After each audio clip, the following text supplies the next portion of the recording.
mean streets. Construction starts now. They were mowing yesterday. It was a good thing we didn't do it yesterday.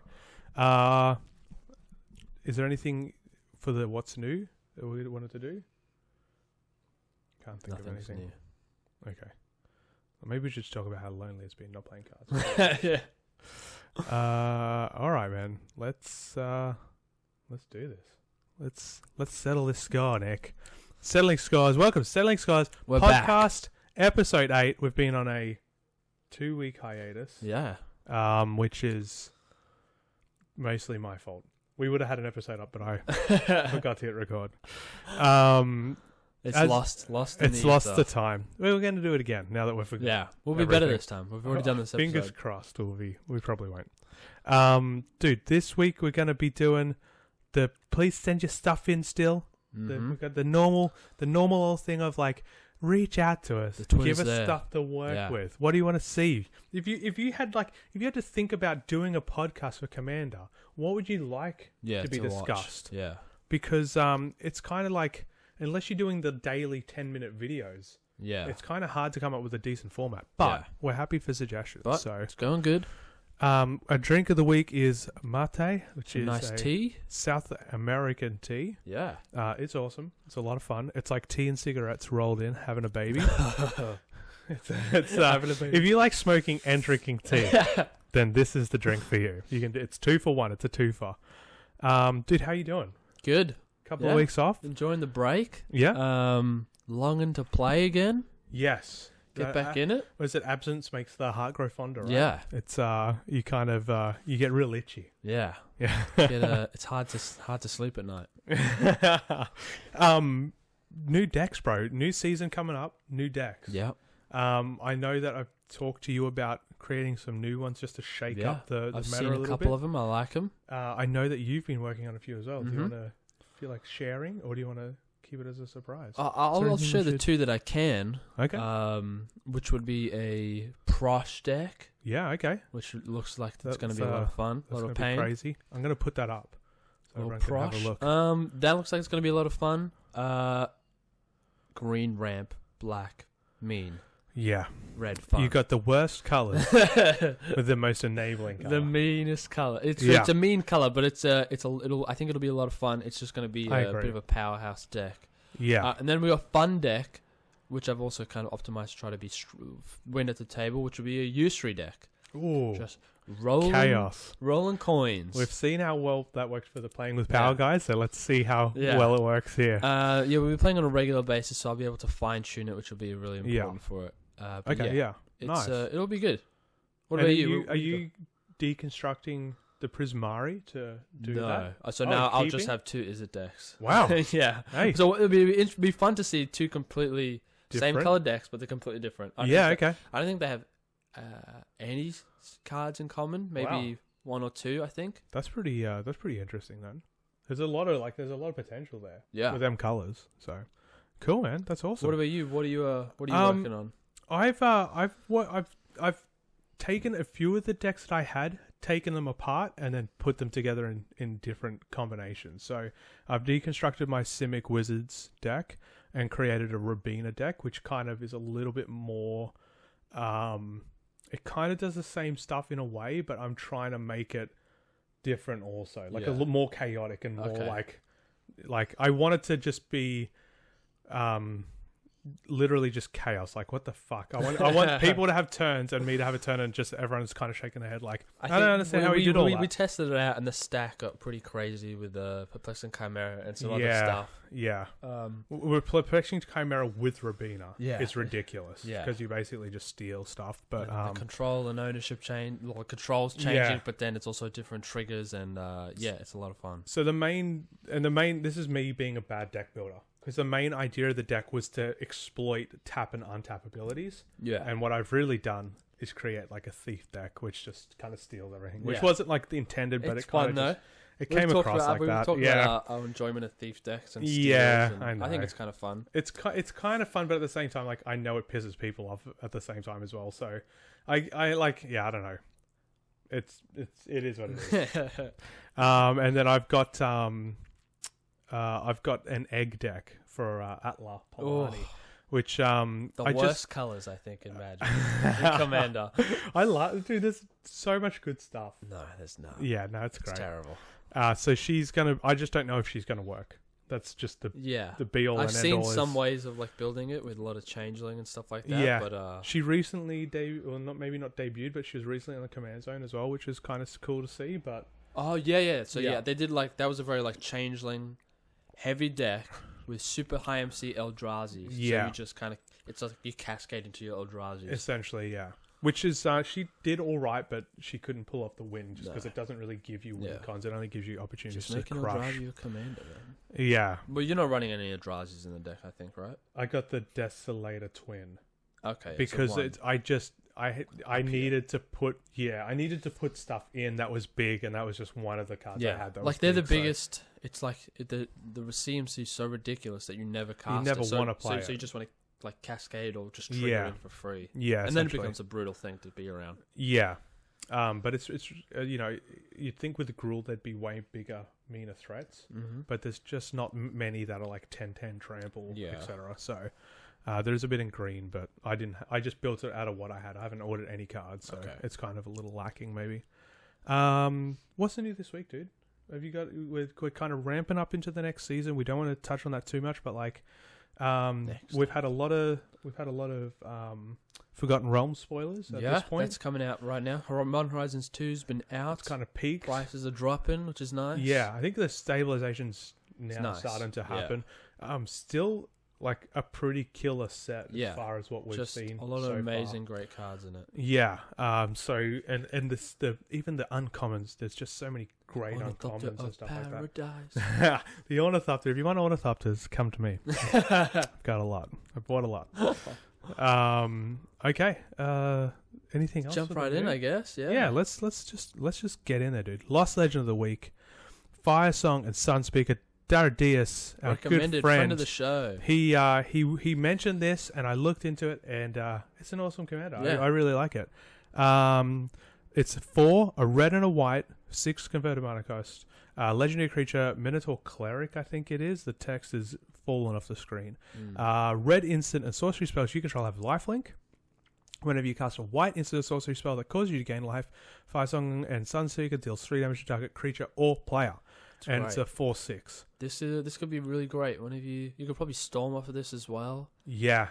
Storm would be bonkers. Yeah, just gain 1 life, and then just storm like crazy. Yeah, like there are obviously downsides to 6 mana is a lot. 6 is a lot. You're gonna want to ramp, and then you're gonna want a deck essentially full of like 1 or 2 drop cards that can just constantly be. Yeah. Yes, yeah, absolutely. And then like the Mystics Master at the end, just boom, that'll be a win con. Yeah, and then just I think if you want to do it well, you got to put in a bit of protection, just really protect the presidents. That's a big thing we're finding with a lot of these commanders. I think where they maybe the deck revolves around them, and like compared to like a EDH where like the commander essentially may have a way of protecting itself, or like these commanders do need a lot of help, which is probably why they're not as competitive, but they're a lot of fun. Yeah.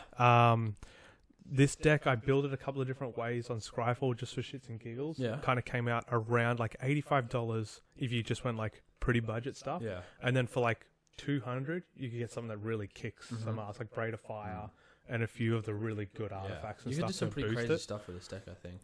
Yeah. And White's got a bit of ramp now with the Lore Hold and stuff like that. Yeah, I was going to say, Lore Hold's helped a lot. Yeah. And so Throw a Smothering Tithe the precons have helped a lot. They've got a lot of really good white cards in them. So this has potential to be a lot of fun. I think it's definitely something that if you want something a little unique, could be a good one to look at. Let's move on, dude, to Sun Tzu. Sun Tzu Says. This is a very, I think this might be his most famous quote, in a sense.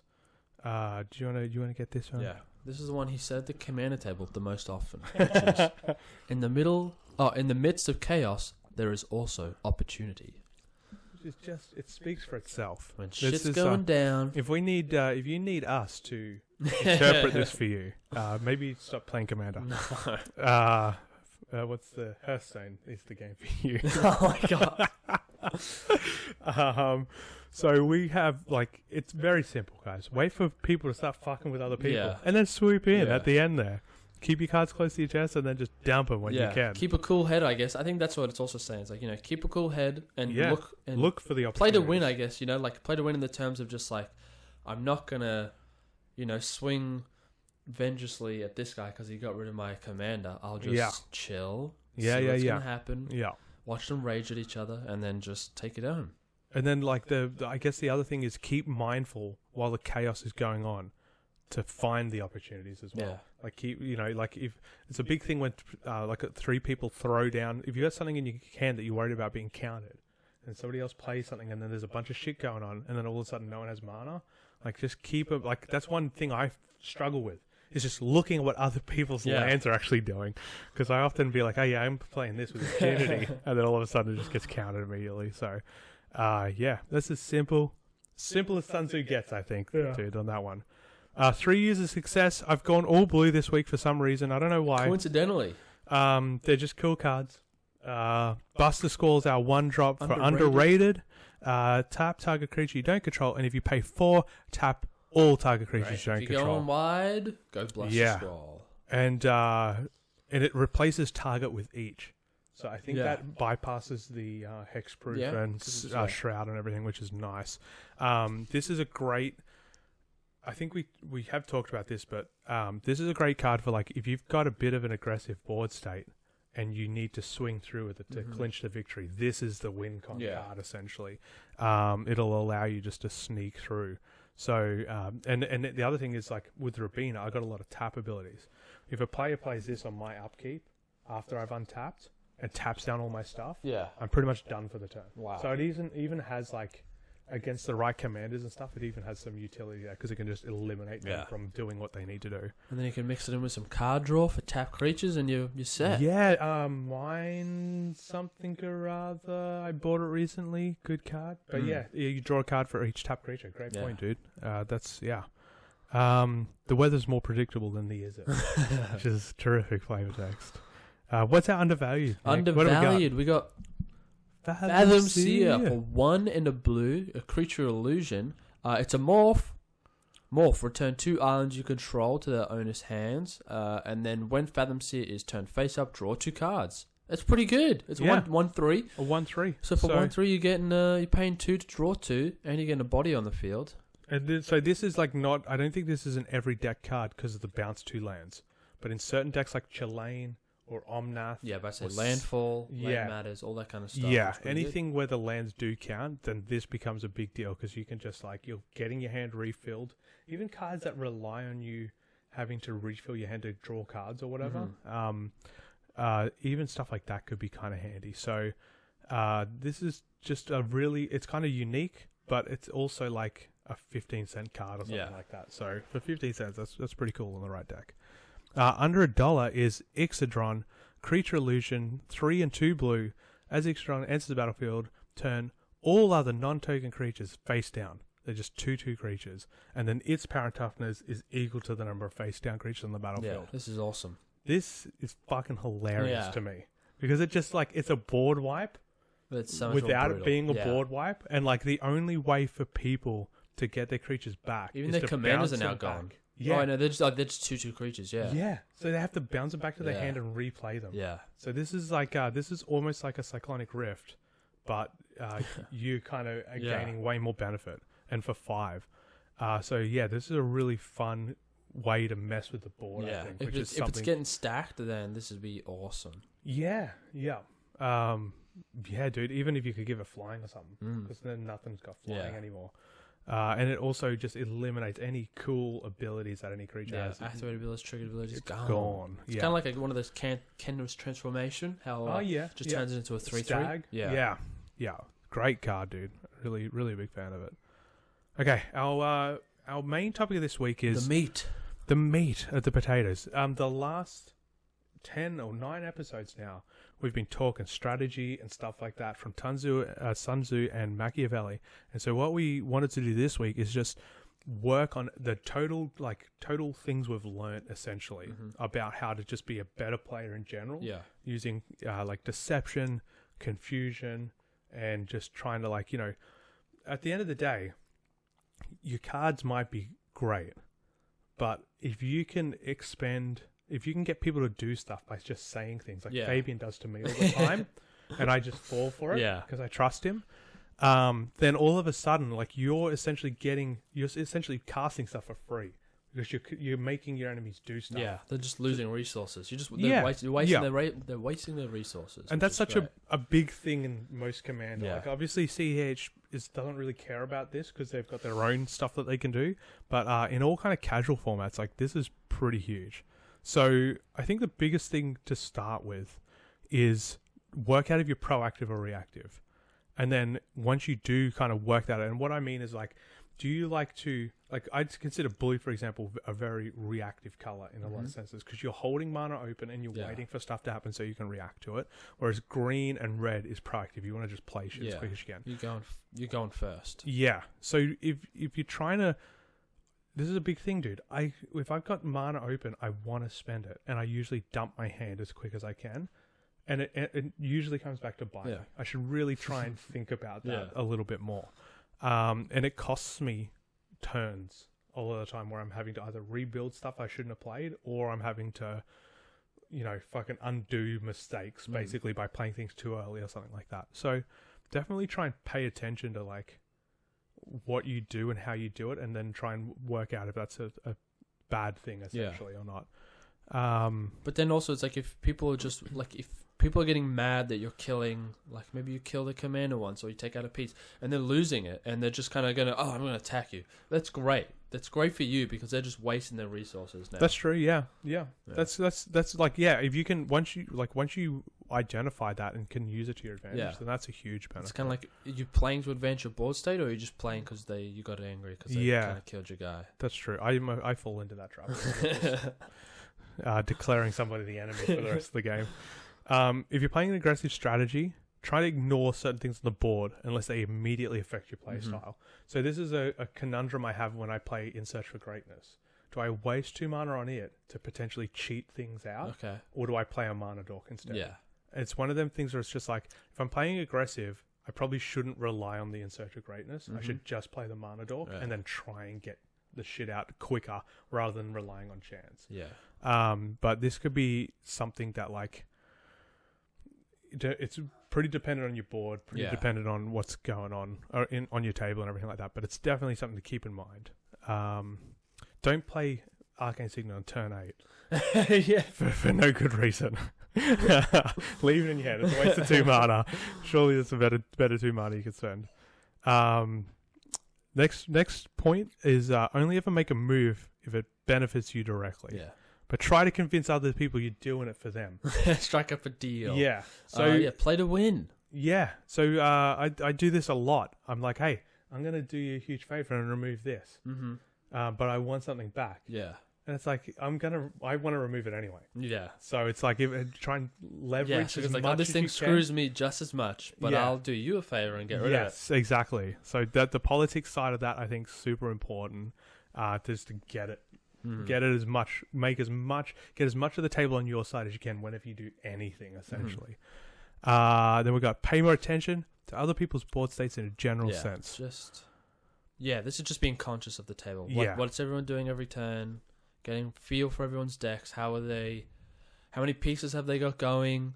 What I've done before is kind of like you go, I'm probably going to get rid of that. Oh, don't get rid of that. Oh, I would like it. They kind of show you how important. Like, my general rule of thumb is, the more someone begs me not to get rid of their like 2/2 creature, the more I'm going to get rid of it because the more important it is. That's a great. Even just threatening that can be really good early game. Just be like, I'll give you a deal. I'll give you a deal. It's like, I don't like that. You're probably going to win with this. Like, you're probably going to win. That you want it. Like, you're going to give me protection for 5 turns if I don't kill this thing. It's like this thing's probably going to win you the game at some point. Dude, that and like I honestly think that like if you just say you're going to destroy stuff, even if you don't have the destroy there, you start to immediately identify what is a threat on the board, because they're going to just be like, oh no, and it's like, I didn't have anything to destroy anyway, but now I know that that's a pivotal piece that I need to watch out for. I said this just recently on this podcast. How many lands they have available? What can they play with them lands? With them kind of colors? Just think of like the kind of, if they've got 7 blue and they're playing blue, whoops, that's obviously going to be a cyclonic rift. Yeah. Also, it's like another thing is so talking on that, you have a Cyclonic Rift in your hand, or maybe you have an Unsummon, right? Yeah. And there's a big 20 on the board. Don't play it. Don't tell anyone you play it until it exactly comes for you. Yes. Yeah, absolutely. So, like, don't just get rid of it. Because let him wipe out the others and then get rid of it. Yeah. You know, so it's kind of like, if you have the removal, wait until it's coming at you. Imagine you're playing Standard or something like that, where it's like, you only want to get rid of it when it's attacking you. Yes. Yeah. That's a great point. The other thing is, like, calculate what they can swing for, and then work out whether or not they can, like, if you've got green and green swinging at you for like 18 points and you have 27, you're probably going to want to block something, because it's the green will be able to pump, possibly red to a degree, maybe black, rarely. But like try and keep mental like notes of that as well, so you can identify like if it's a good time to block or not block. That seems obvious, but a lot of the time, like, people sneak stuff out on you, and then you're kind of behind the 8 ball. Dude, what else have we got? We got try to do as much as you can after combat. In most decks, this will leave your opponents with less options, and this includes playing lands.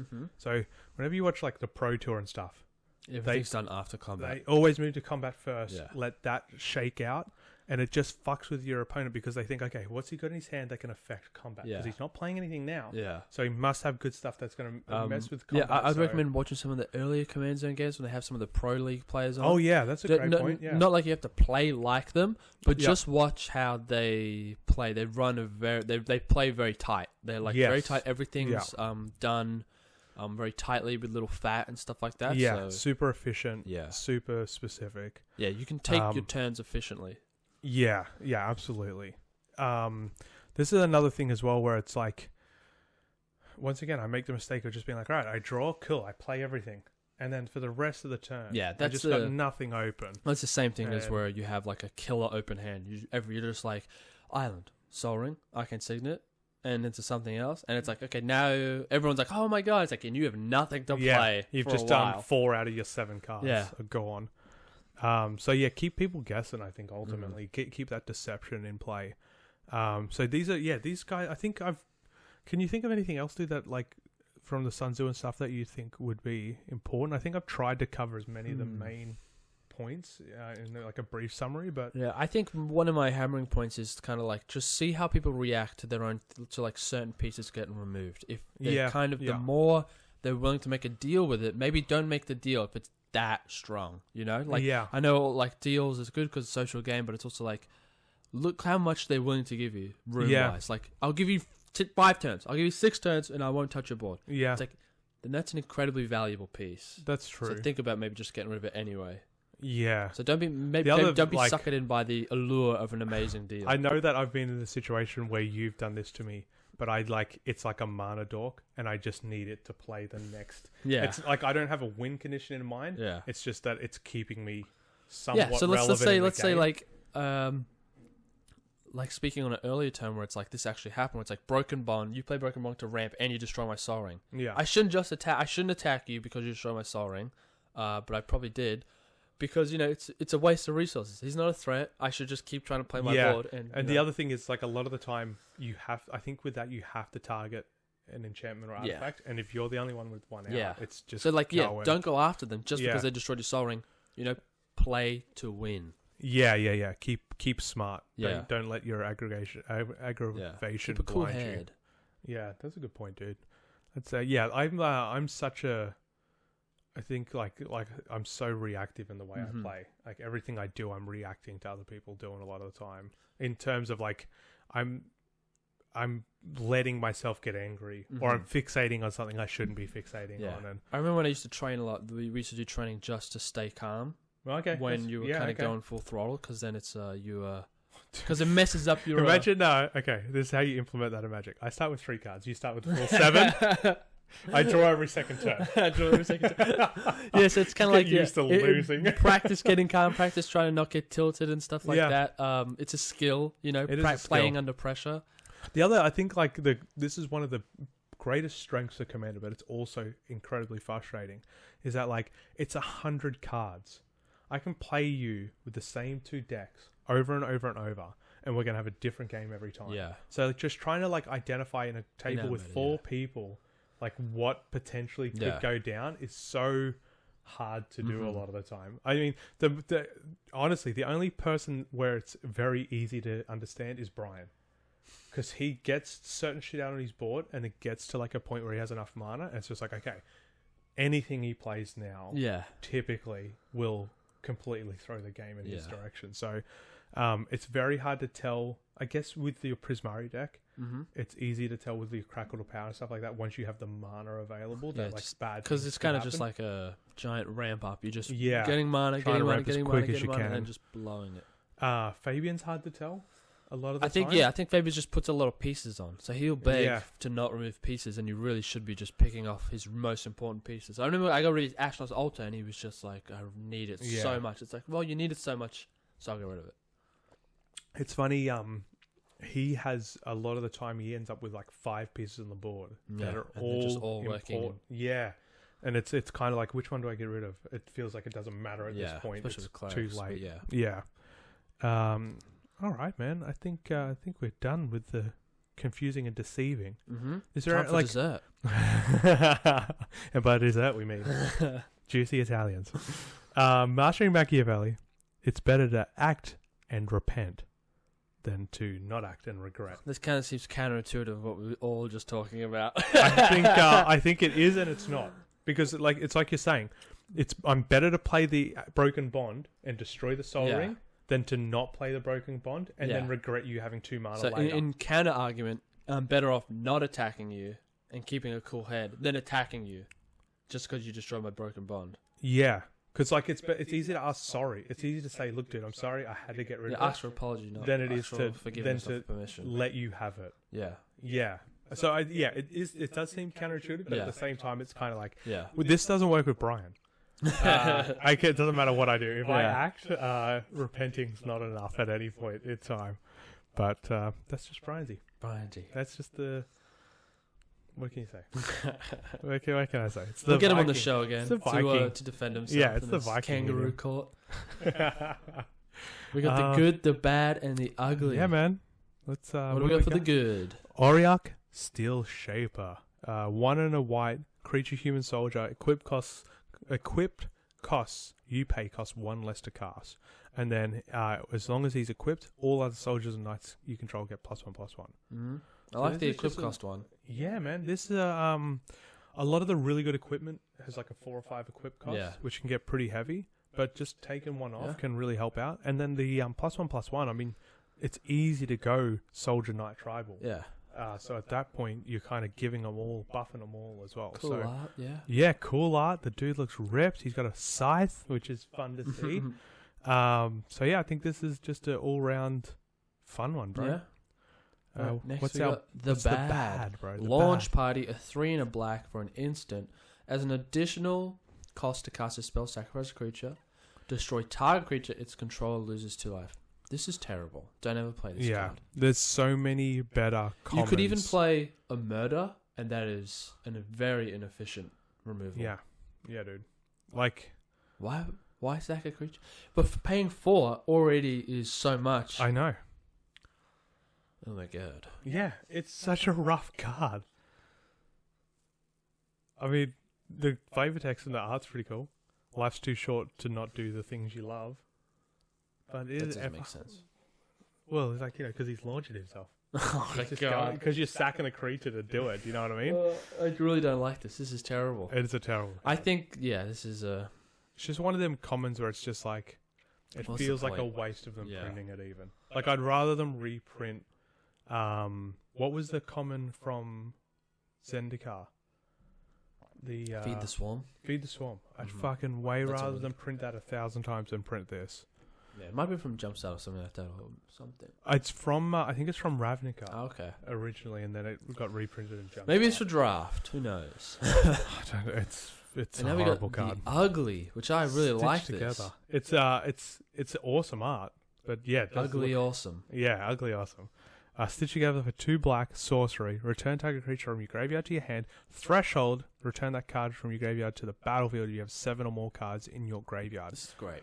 Yeah, especially with black if you are kind of milling yourself in something, or, you know what I mean? Like doing the reanimated thing. Graveyard recursion. Yeah, so in reanimated decks, this thing is great. And Threshold is a fun mechanic because you're gonna end up with stuff in the graveyard anyway. Like it's why gonna be a not long benefit game from most it? likely. Yeah, and 2 for a return to your hand.